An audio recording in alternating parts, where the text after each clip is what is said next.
Hello, जय हिंद, नमस्कार दोस्तों।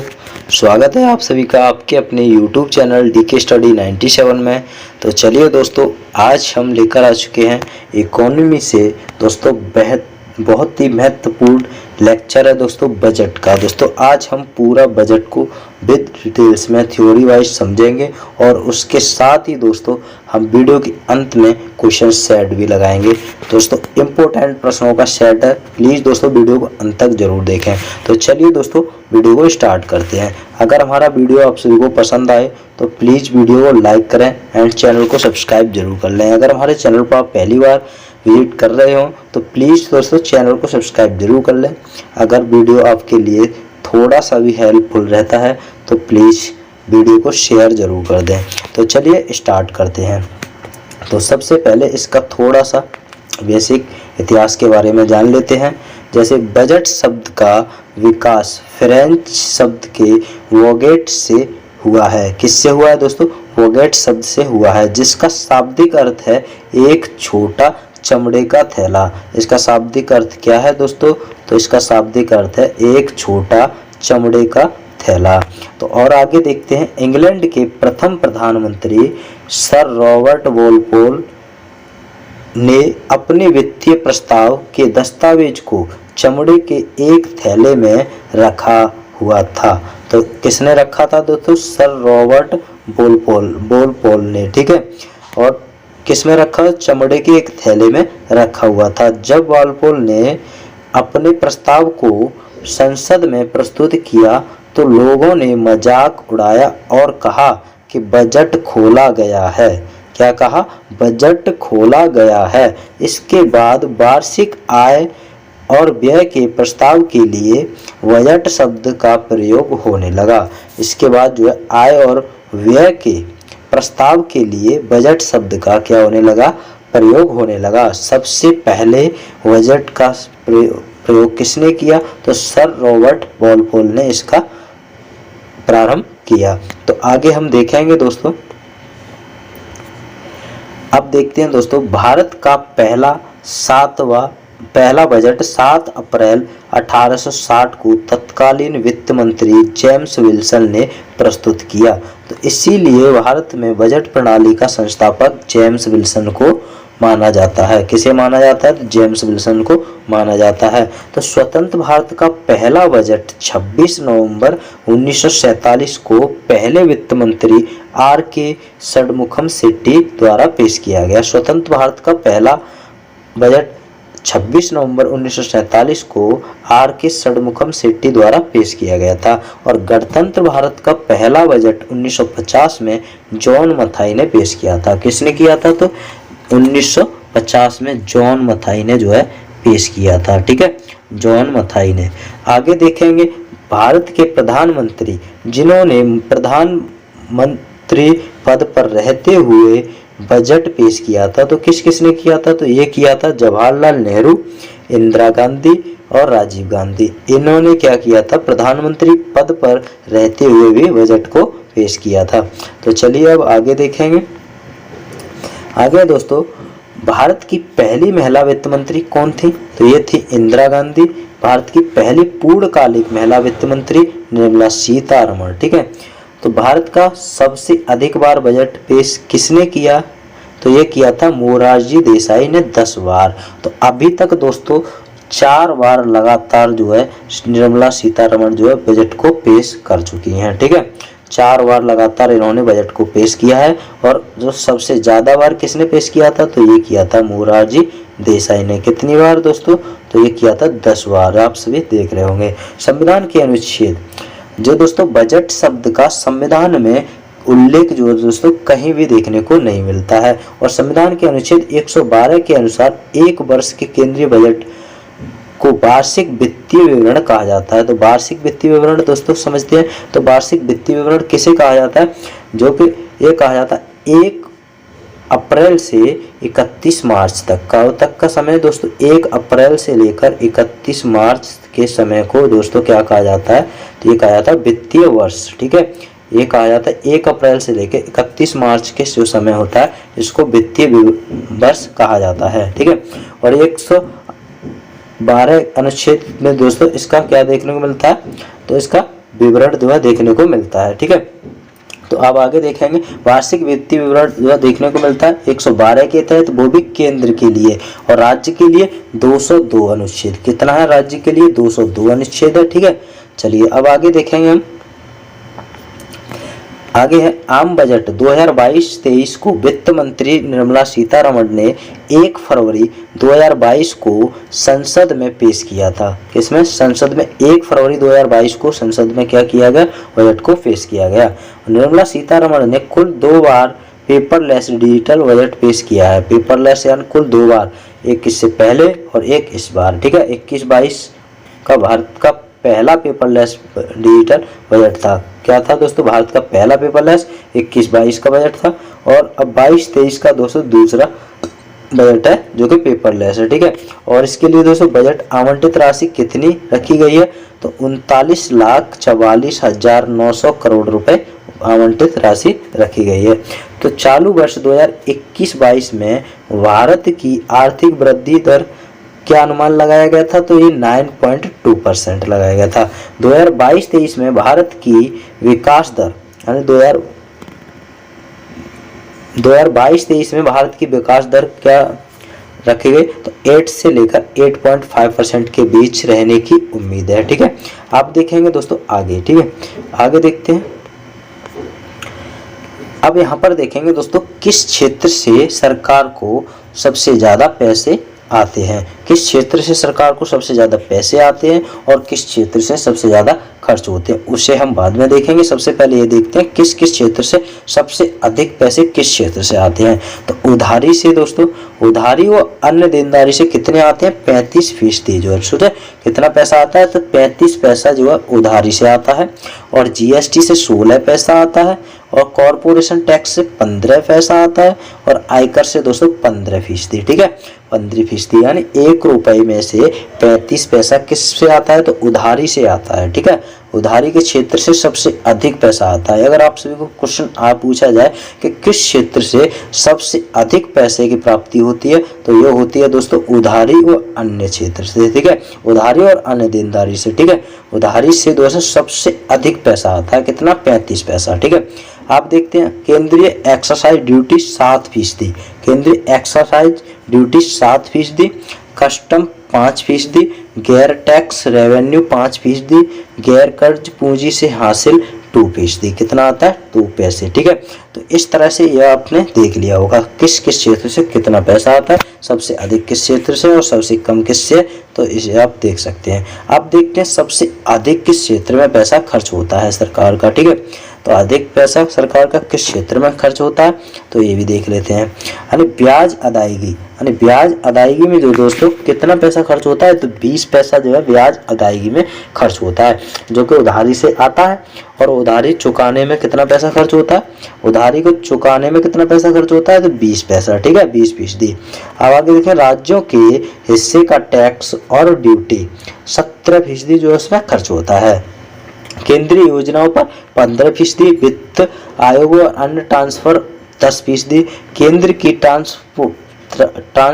स्पॉन्सर्ड योजनाओं पर 9%, सब्सिडी 8%, रक्षा पर 8%, पेंशन पर 4% और अन्य खर्चे पर कितने, 9%। तो इस तरह यह जो है पैसा खर्च होता है। सबसे अधिक किस पर खर्च होता है, ब्याज अदायगी में। किसमें दोस्तों, ब्याज चुकाने में सबसे ज़्यादा पैसा खर्च होता है, और ब्याज से ही सबसे अधिक पैसे की प्राप्ति होती है। तो आप यहाँ पर ये सब जान सकते हैं।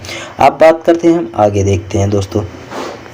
अब देखेंगे अगले 25 साल एट द रेट 100 के अमृत काल में प्रवेश करते हुए बजट में 4 बातों पर प्राथमिकता दी गई है। तो सबसे पहले तो ये समझो अमृत काल क्या है। तो अमृत काल ये है दोस्तों जो कि हाल ही में दोस्तों 75वीं वर्षगांठ क्या बनाएगी, 75वीं वर्षगांठ हुई है। उसके बाद 75 से 100वीं वर्षगांठ के बीच का जो समय है उसे अमृत काल कहा गया है। क्या कहा गया है, तो उसे अमृत काल कहा गया है। 75 से 100वीं वर्षगांठ के बीच के समय को अमृत काल कहा गया है।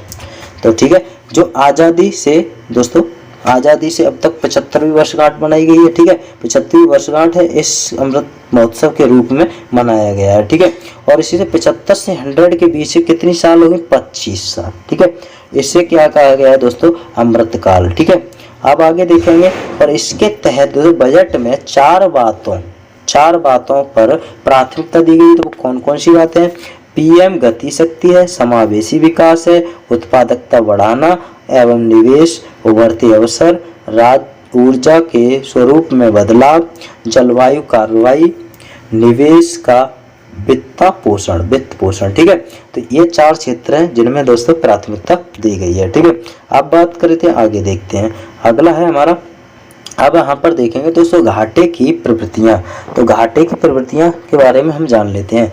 तो दोस्तों घाटे की प्रवृत्तियाँ हैं दोस्तों 2020-21 में कितना था? 9.2। कितना था दोस्तों? 9.2। कितने? 9.2। और 21-22 में दोस्तों कितना? 6.8। अब यहाँ पर देख रहे हैं हम 6.9। और दोस्तों वर्तमान में 22-23 में कितनी? 6 पॉइंट, यानी जीडीपी का प्रतिशत क्या रखा गया? 6.4 रखा गया। क्या रखा गया? 6.4। चलिए, तो अब हम आगे देखेंगे। तो यहाँ से आप सभी ये देख चुके होंगे। आगे देखते हैं, यहाँ पर है दोस्तों बजट 2022-23 में कितना बजट किस मंत्रालय को आवंटित किया जाएगा। तो आप इसका स्क्रीनशॉट भी ले सकते हैं, अगर आप चाहो तो इसका स्क्रीनशॉट ले सकते हैं। ठीक है, तो किस किस क्षेत्र को आवंटित किया जाएगा? तो यह है दोस्तों defence, consumer affairs, food and public distribution, road transport and highway, home affairs, railway, rural development, agriculture and farmers welfare, chemicals and fertiliser, communications, educations, health and family welfare, Jal Shakti और हाउसिंग एंड अर्बन अफेयर्स। अन्य मंत्रालय में कितने कितने पैसे हैं दोस्तों? 5,25,166 करोड़ किसमें? डिफेंस के। ठीक है, अब बात करें consumer affairs, food and public distribution में कितने? 2,17,684 करोड़ रुपए इसमें खर्च किए जाएंगे। ठीक है, तो इस तरह से आप इसे नोट जरूर करें दोस्तों, नोट जरूर करें, तभी आपको ये अच्छे से याद हो पाएगा। और दोस्तों वीडियो के अंत में दोस्तों क्वेश्चन सेट जरूर लगाएं, बहुत ही महत्वपूर्ण सेट है, उसके साथ में सब कुछ डिटेल्स में उनके साथ भी आप सभी को समझाऊंगा। ठीक है, तो किस तरह से प्रश्न पूछे जाते हैं वो जरूर देखें। ठीक है, अगर वीडियो आपके लिए थोड़ी सी भी हेल्पफुल रह रही हो तो प्लीज़ चैनल को सब्सक्राइब जरूर कर लें और साथ ही बेल आइकन प्रेस जरूर करें दोस्तों, और वीडियो को शेयर जरूर करें। तो चलिए आगे देखते हैं। अब आगे दोस्तों 2022-23 में कितना बजट किस योजना को आवंटित किया जाएगा, यानी कितना बजट जो है किस योजना को। अभी हमने देखा था किस देखा था, अभी हमने देखा किस मंत्रालय को, अब देख रहे हैं योजना को आवंटित किया जाएगा। किस योजना को कितना आवंटित किया जाएगा? तो यहाँ पर मनरेगा, ठीक है, कितना? 73,000 करोड़ रुपए। पीएम किसान योजना, जल जीवन मिशन, प्रधानमंत्री Awas Yojana, national education mission, national health mission, सक्षम आंगनवाड़ी एंड पोषण 2.0, प्रधानमंत्री ग्राम सेवक योजना, प्रधानमंत्री फसल बीमा योजना, नेशनल लाइवलीहुड मिशन आजीविका, अमृत एंड स्मार्ट सिटीज मिशन, प्रधानमंत्री कृषि सिंचाई योजना, राष्ट्रीय कृषि विकास योजना, पीएम पोषण योजना।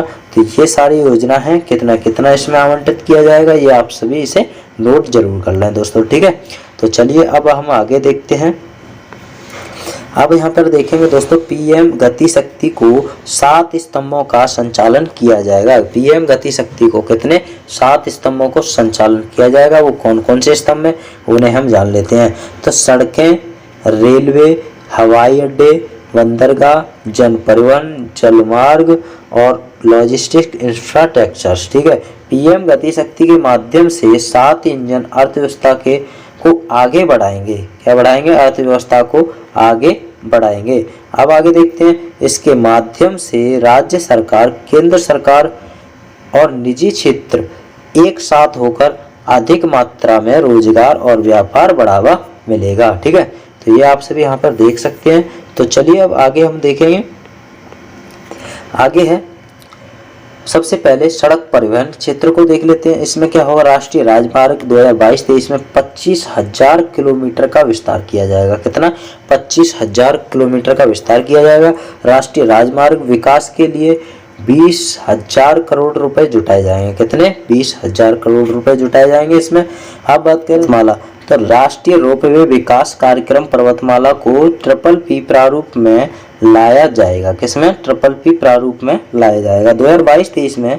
तो ट्रिपल पी दोस्तों क्या है, तो ट्रिपल पी है आपकी पब्लिक प्राइवेट पार्टनरशिप, यानी पब्लिक प्राइवेट पार्टनरशिप, यानी 60 किलोमीटर लंबी 8 रोपवे परियोजनाओं के लिए संविदा प्रदान की जाएगी, यानी संविदा प्रदान की जाएगी, यानी 8 परियोजनाओं के लिए। ठीक है, कितनी, 8 रोपवे परियोजनाओं के लिए संविदा प्रदान की जाएंगी। स्थानीय व्यापार और आपूर्ति श्रृंखलाओं को बढ़ाने के लिए एक स्टेशन एक उत्पाद, किसे बढ़ाने के लिए, स्थानीय व्यापार और आपूर्ति श्रृंखलाओं को बढ़ाने के लिए एक स्टेशन एक उत्पाद की अवधारणा को लोकप्रिय बनाया जाएगा। ठीक है, अगले 3 सालों के दौरान 400 वंदे भारत ट्रेनों का निर्माण किया जाएगा और मल्टी मॉडल लॉजिस्टिक के लिए 100 पीएम गतिशक्ति कार्गो टर्मिनल भी विकसित किए जाएंगे अगले 3 साल में। ठीक है, तो इसे आप यहाँ से देख सकते हैं। तो चलिए अब हम आगे देखते हैं। आगे केन बेतवा प्रोजेक्ट। केन बेतवा प्रोजेक्ट के बारे में थोड़ा सा देख लेते हैं। निर्मला सीतारमण ने कहा है कि 44,605 करोड़ रुपए की अनुमानित लागत वाली केन बेतवा संपर्क परियोजना को कार्यान्वित किया जाएगा, जिसका उद्देश्य किसानों की 9.08 लाख हेक्टेयर भूमि को सिंचाई सुविधाएं और 62 लाख लोगों को पेयजल आपूर्ति, 103 मेगावाट पनबिजली और 27 मेगावाट सौर ऊर्जा उपलब्ध कराना होगा। ठीक है, तो ये इससे संबंधित था केन बेतवा प्रोजेक्ट से। अब आगे हम देखेंगे दोस्तों, अब आगे देखते हैं।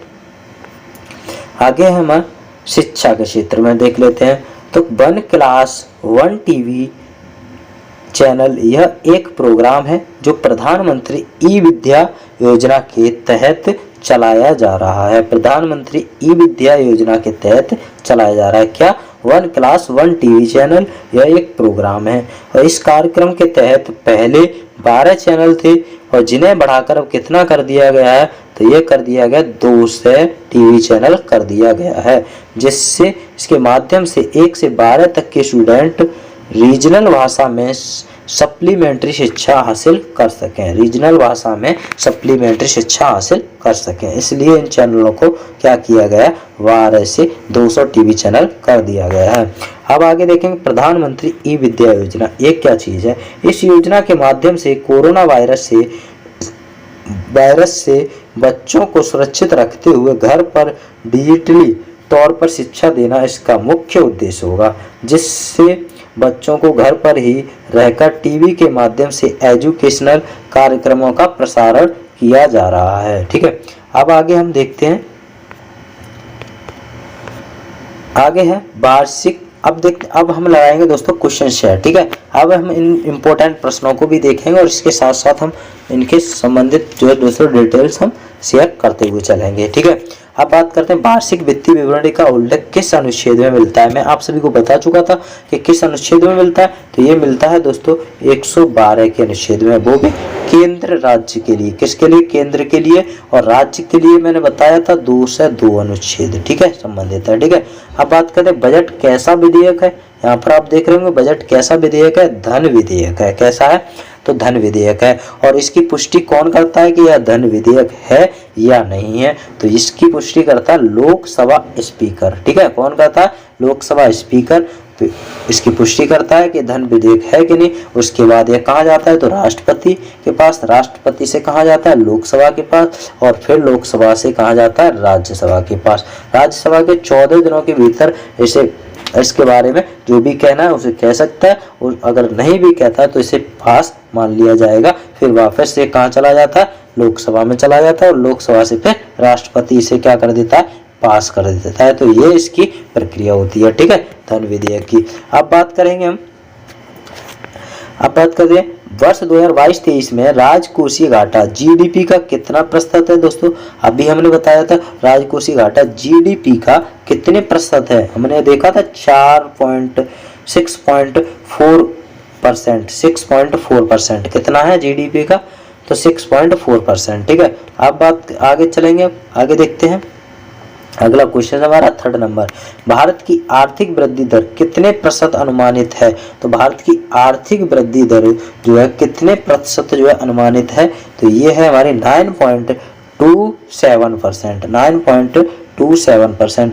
अब बात करते हैं अमृतकाल की अवधि है, तो अमृतकाल की अवधि क्या है? मैं अभी आप सभी को बता चुका हूँ। तो अमृतकाल की अवधि है 25 वर्ष। कितनी है दोस्तों? इसकी 25 वर्ष इसकी अमृतकाल की अवधि है। ठीक है, 75 से 100वीं वर्षगांठ होगी के बीच के समय को ही क्या कहा जाता है दोस्तों? अमृतकाल कहा जाता है। तो आज़ादी से अब तक कितनी 75वीं वर्षगांठ जो है मनाई गई है। जब 100वीं मनाई जाएगी उसी के बीच के समय को क्या कहा गया? अमृतकाल। ठीक है, अब आगे हम देखेंगे यहाँ से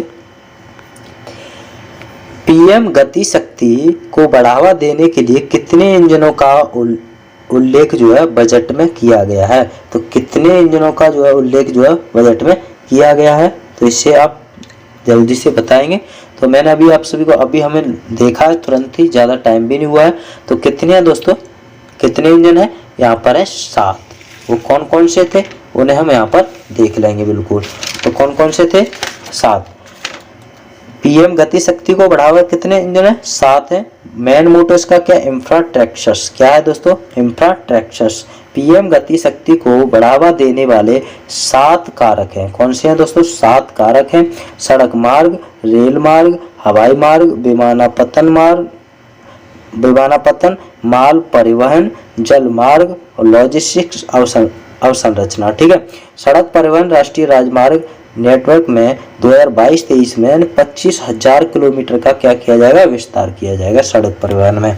अब आगे हम देखेंगे अगला क्वेश्चन 6 नंबर, 2022-23 में के बजट में PPP मॉडल पर कुल कितने मल्टी मॉडल लॉजिस्टिक्स पार्क बनाने की घोषणा की गई है? तो कितने दोस्तों?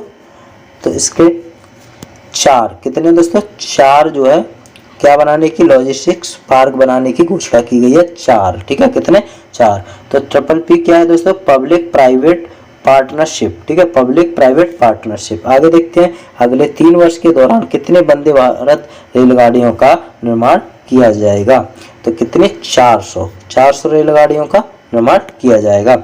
आगे देखते हैं हम बजट 2022-23 में सर्वाधिक प्राप्ति का स्रोत है। तो बजट 2022-23 में सर्वाधिक प्राप्ति का स्रोत है, मैंने आप सभी को बताया था। तो उधारी से सर्वाधिक क्या होता है?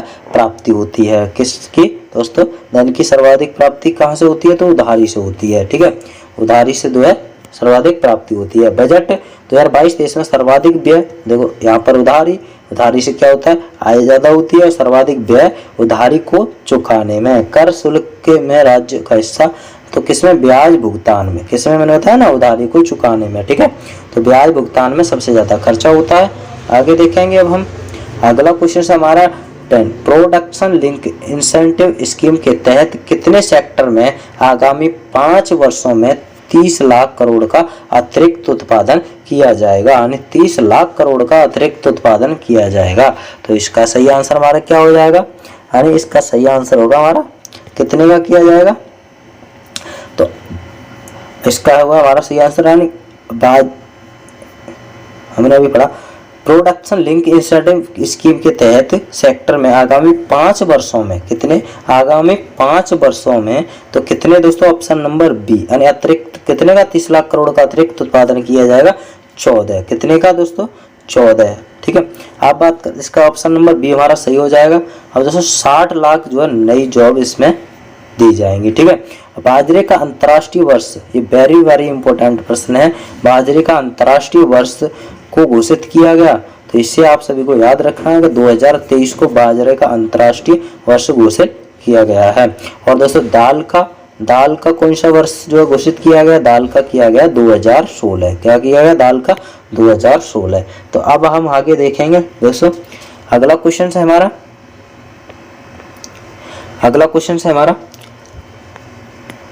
पीएमई विद्या योजना के तहत एक कक्षा एक टीवी चैनल विस्तार कितने चैनल तक करने का प्रस्ताव रखा गया है? तो दोस्तों कितने चैनल तक करने का विस्तार किया गया है दोस्तों? 200 चैनल। कितने? 200 चैनल करने का प्रस्ताव रखा गया है। कितने? 200 चैनल करने का जो है प्रस्ताव रखा गया। अभी तक कितने थे? तो अभी तक थे 12 चैनल। कितने थे दोस्तों? अभी तक 12 चैनल थे, अब 200 करने का प्रस्ताव रखा गया है। पीएम डिवाइन योजना का संबंध किस क्षेत्र से है? पीएम डिवाइन योजना का संबंध जो है दोस्तों किस क्षेत्र से है? तो इसका सही आंसर है हमारा ऑप्शन नंबर बी, उत्तर पूर्वी भारत से। किससे है? तो उत्तर पूर्वी भारत से। विकास यानी किससे? उत्तर पूर्वी परिषद। ठीक है, आगे देखेंगे इसमें क्या है, इसे थोड़ा सा जान लेते हैं। उत्तर सीमा पर विद्युत आबादी समिति संपर्क और बुनियादी ढांचे वाले सीमावर्ती गांवों के बेड़ा के लिए विकास के लिए जीवंत ग्राम कार्यक्रम शुरू किया गया है। ठीक है, अब आगे हम देखते हैं अगला क्वेश्चन है, आज़ादी के अमृत महोत्सव में अनुसूचित बैंक कितने जिलों में 75 डिजिटल बैंक यूनिट स्थापित की जाएंगी? तो कितने जिलों में की जा रही है? ये की जा रही है 75 जिलों में। कितने में? 75 जिलों में। आगे देखो, डिजिटल परिस्थितियों के हस्तांतरण से होने वाली आय पर कर की दर कितने प्रतिशत होगी? कर की दर कितने प्रतिशत होगी? तो ये होगी दोस्तों, इसका सही आंसर हमारा क्या हो जाएगा? ऑप्शन नंबर सी यानी 30%। तो चलिए दोस्तों, आई होप, मैं आशा करता हूँ कि आप सभी को ये वीडियो अच्छा लगा होगा। अगर अच्छा लगा हो तो प्लीज़ वीडियो को लाइक जरूर करें और चैनल को सब्सक्राइब जरूर करें दोस्तों। ठीक है, और कमेंट बॉक्स में अपनी राय जरूर दें कि आप अगला वीडियो हमारा किस टॉपिक पर चाहते हैं, तो कमेंट बॉक्स में कमेंट जरूर करें। तो चलिए दोस्तों, मिलते हैं अगली वीडियो में।